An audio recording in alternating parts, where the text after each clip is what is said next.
There, it's me, Teacher Mike from PhuKetPals.org. Welcome back to another video. In this one, I'm going to show you about cohesive devices and how to make them work within an essay. First, I'm going to show you the devices themselves.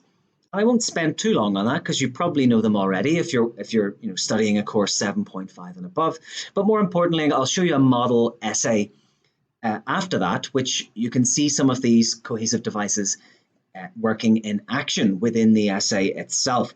Now, cohesion is incredibly important because if you remember back to our videos on about the band descriptors, okay, the band descriptors are what the examiner looks at when he's marking your essays, how he gives you your score. Cohesion and coherence is worth 25%. So cohesion is quite a large percentage of your overall score. So it's worth paying special attention to. So let's have a look. If you want to make comparisons between data, you can use words like also or similarly, or likewise. If you want to show addition cohesive devices are vital for showing that you're going to support your topic sentence with another idea for supporting ideas. Okay, so as you know, in a body paragraph, you will have a topic sentence which states the main idea of the paragraph. Then you will support that with various ideas. When you do, make sure you use addition cohesive devices to do that. Exemplification. Okay, if you want to give examples to strengthen your argument in your essay, you can use for example, for instance, to illustrate, such as. Just be careful with such as. I would advise only using that in the middle of a sentence. Okay, don't use it as the first two words of a sentence. It sounds a bit weird.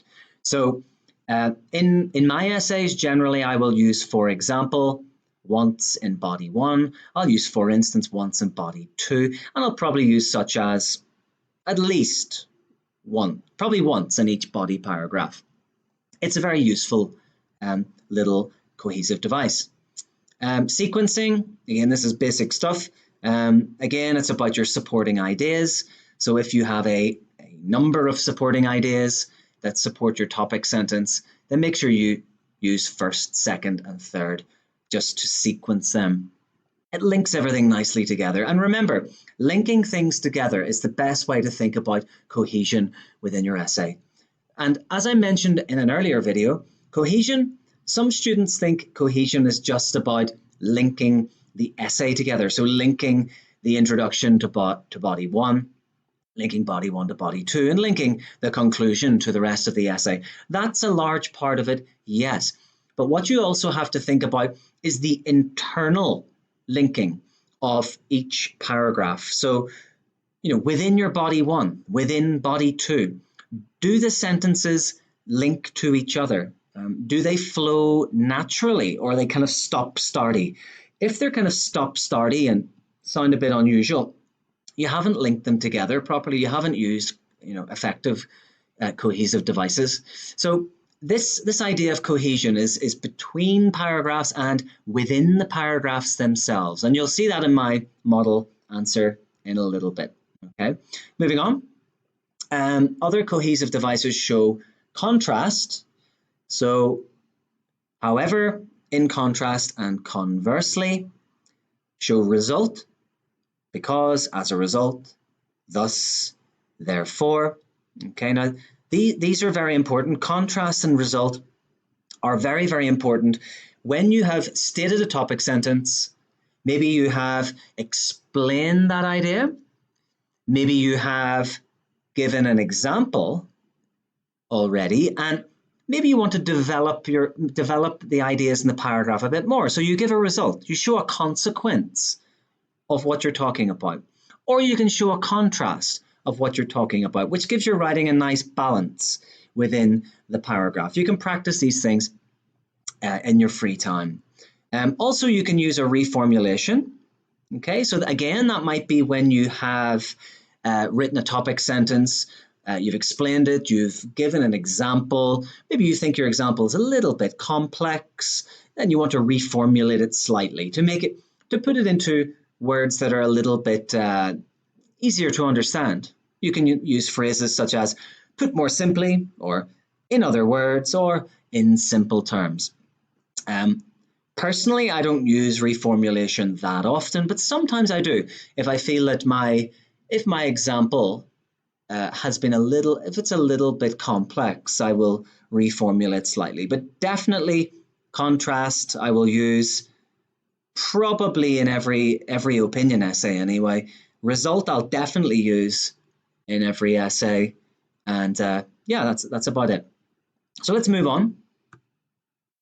This is the question that we're going to look at for our model answer. And as you'll notice, it is a two-part question, one of the four questions that we've mentioned in this course already. Many criminals commit further crimes as soon as they're released from prison. What do you think are the causes of this? What effects will this have on society? Okay, what do you think the causes of this are, and what effects will it have on society? So this is a cause and effect essay. It's a two-part question.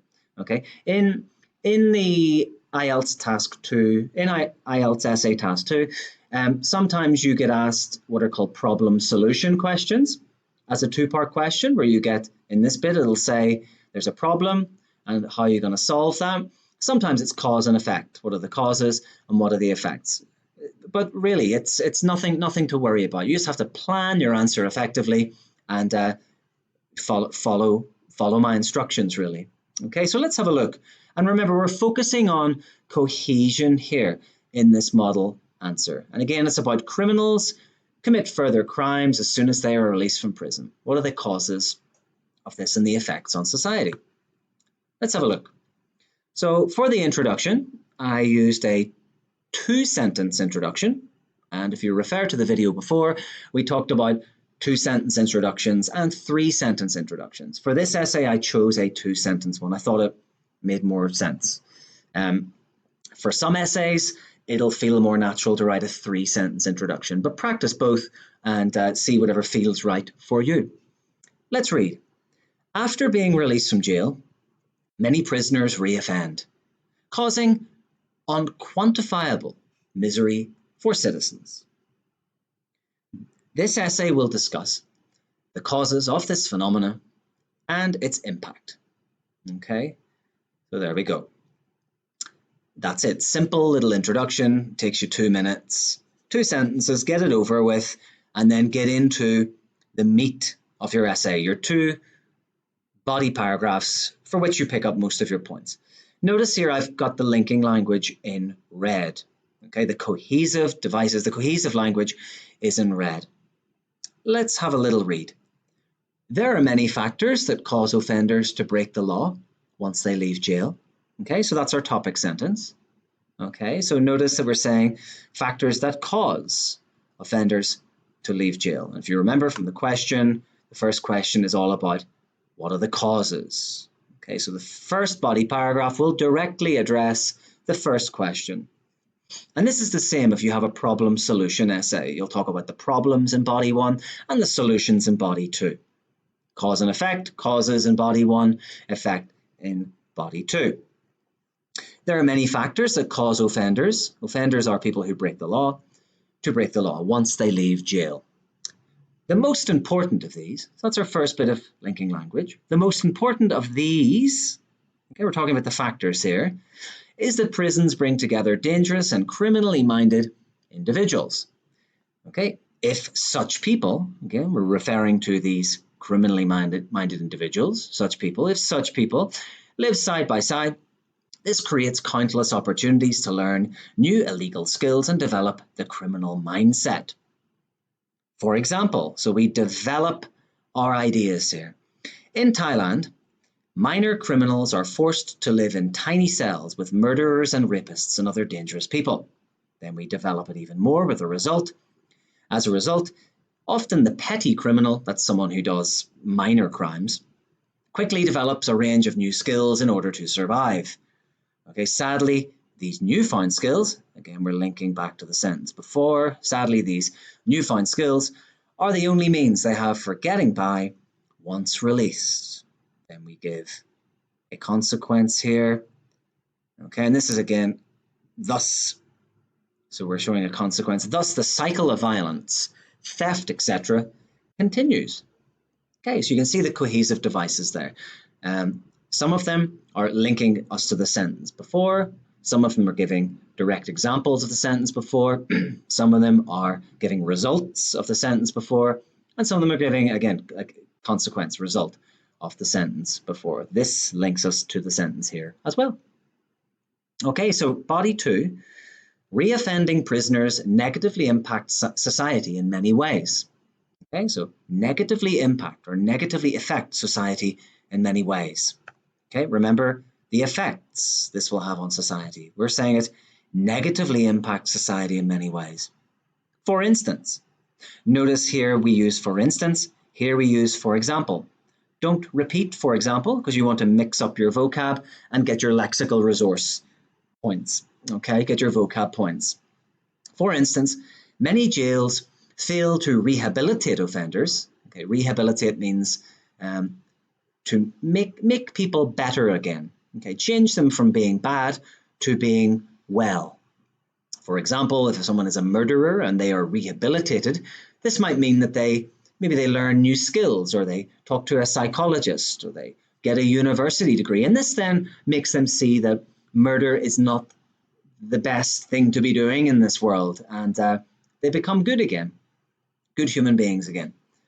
For instance, many jails fail to rehabilitate offenders properly, and when their sentence is complete, they leave the prison gates without any skills. Therefore, these individuals are often emotionally and physically scarred from their time inside and are unable to cope with the real world. This leads many to return to crime as a means to survive. Another effect on society is how reoffending is a drain on a country's tax dollars. After committing crime again, the individual will be sent back to jail. This, of course, is paid for by the taxpayer, taking valuable money out of the hands of schools and hospitals. Okay, so we can see the linking language here. For instance, gives our example based on our topic sentence here. Therefore, gives a result of our example. This leads many. Okay, so we have a consequence here. I should have this in red actually. Another effect on. Okay, so another effect is actually linking language as well because it's another supporting idea. And then we have this is paid. Okay, after committing a crime again, the individual will be sent back to jail. This situation we're talking about is paid for by the taxpayer and takes valuable money out of the hands of schools and hospitals. Okay, so we're clearly stating the impact of reoffending on society here. Okay, the effects.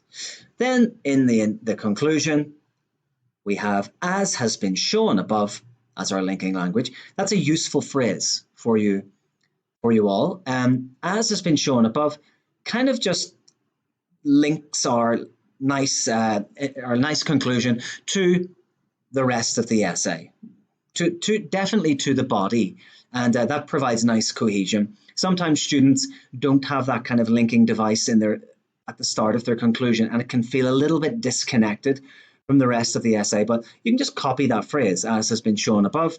And it's also nice. You start with as, which is a subordinating conjunction, which means you're writing a complex sentence. Okay, as has been shown above is a dependent clause, and then followed by an independent clause. So you get nice sentence variety points there, grammar range. Okay, so that is about it for this video. I hope you found it useful. And I'll see you for the next one. Okay, I'm Teacher Mike from pukapals.org. See you then. Bye-bye.